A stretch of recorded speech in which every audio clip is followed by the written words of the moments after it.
Okay, how about we do this one? This is clearly an energy problem because it has a spring. No, just because it has a spring does not mean that this is an energy problem. You have to ask yourself 3 questions. Okay, let's ask them and find out if this is an energy problem. 2 kilogram collar attached to a spring that has an unstretched length. This collar is drawn to point B, released when rest, determines its speed when it arrives at A. Ready? Okay. Is it a time spanner? Yes. Okay, good. Is it, do I care how long it takes to get to point A? No? Okay. Then let's see if I can get all the works. So what I'm going to do is I'm going to list out all the forces and we'll just check them off one at a time. Okay. There's a gravity. There's a normal from the rod. There's a spring. What else is there? Anything else? Okay, let's go through them one at a time. Are you worried about gravity? No, I got a potential energy, not worried about him. How about the normal? Any work done by the normal? No. And why not? No, well, yeah, there's no friction, right, but he's not even listed. But why does the normal do nothing? Because he's perpendicular, right? He doesn't try to speed you up. He doesn't try to slow you down. He just simply tries to hold you onto the rod, right? The normal doesn't speed up, slow down. So it's going to be 0 work. He's perpendicular to the motion. So I'm not worried about him. What about the spring? Are you worried about the spring? Don't say yes. I see you nod. No. You're not worried about the spring. Why? Because I have a potential energy. I don't worry about anything that has a potential energy. Now, if I want to do it the hard way, then yeah, I worry about it. I'm going to do it the easy way. I always do it the easy way. I suggest you do it the easy way. You've got a potential energy for spring, then you don't worry about it. You just shove him in there. Okay, here we go. Is it an energy problem? Yes, it is. Okay, let's use energy. Okay. So, energy in minus energy out equals change in energy. You got any energy going in? No. Well, the spring. You've read the first part of the chapter, and that's where he's calculating the work of the spring, and all that. And man, that's hard, that's complicated. I don't do that. You can either use the work of the spring, or you can use the potential. Don't use both. You can use the work of the spring, or you can use the potential of the spring. Don't do both. They're both equal, but don't do them both.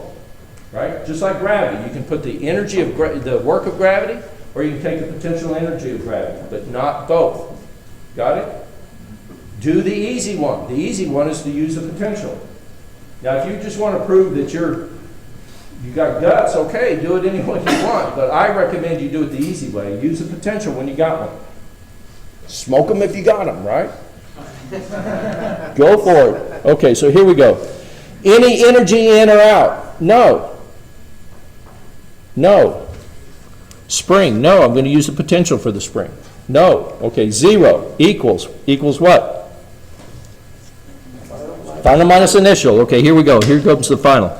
How much energy do you have when it gets to A? Does the mass have any energy? Is he moving? Okay, then he's got kinetic. So let's put it in. 1/2 mass times v squared.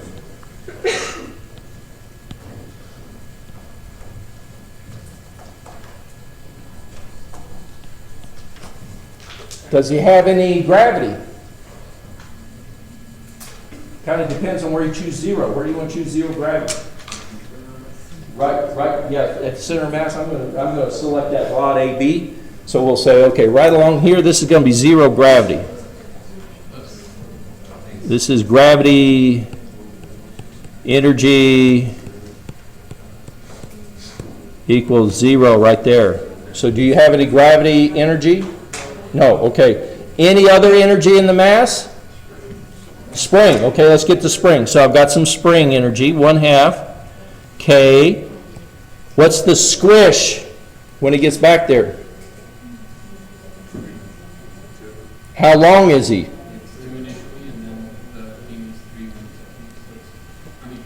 Yeah, he has an unstretched of 2. How long is he now when he gets to A? He's 5 when he gets to A? Looks to me like he's right here. When he gets to A, there's the spring right there. How long is that? 3? Okay, so How much is he squished? Well, he's 3 now. When he's unsquished, he's 2. How much is he squished? 1. Watch the units. Squared.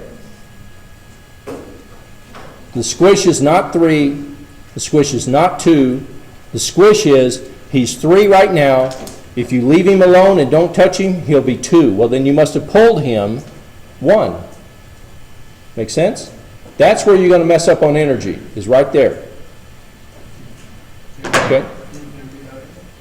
This is where you're going to mess up on it. Oh, how long is he when he gets to A? He's 3. You can see that in the picture, right? The problem statement says that unstretched, free length. If you leave him alone, he's 2. If you don't push him, poke him, do anything to him, he's 2. So how much have I stretched him? He's now 3. When you leave him alone, he's 2. Well, what did I do? I stretched him 1. 3 minus 2. This is how long he is, 3. This is how long he is at the 3. So it's going to be, how long is he now minus 3? Make sense? Okay. Anybody else got energy at the end? Don't think so. Minus. Let's get the beginning energy. Do you have any kinetic energy at the beginning? No. Do you have any gravity at the beginning? Do you have any spring at the beginning? Yeah, okay. Plus 1/2 K. Let's see how long he is or how much he's squished now, right? So he's a distance of 5 right now, minus 2. So I've stretched him 3, so this would be 5 minus 2. Watch the units. I don't know what the units are, but watch them. No forgiveness for not watching units. How many unknowns? How many equations? Bingo. Okay, trivial, right? See how simple they are?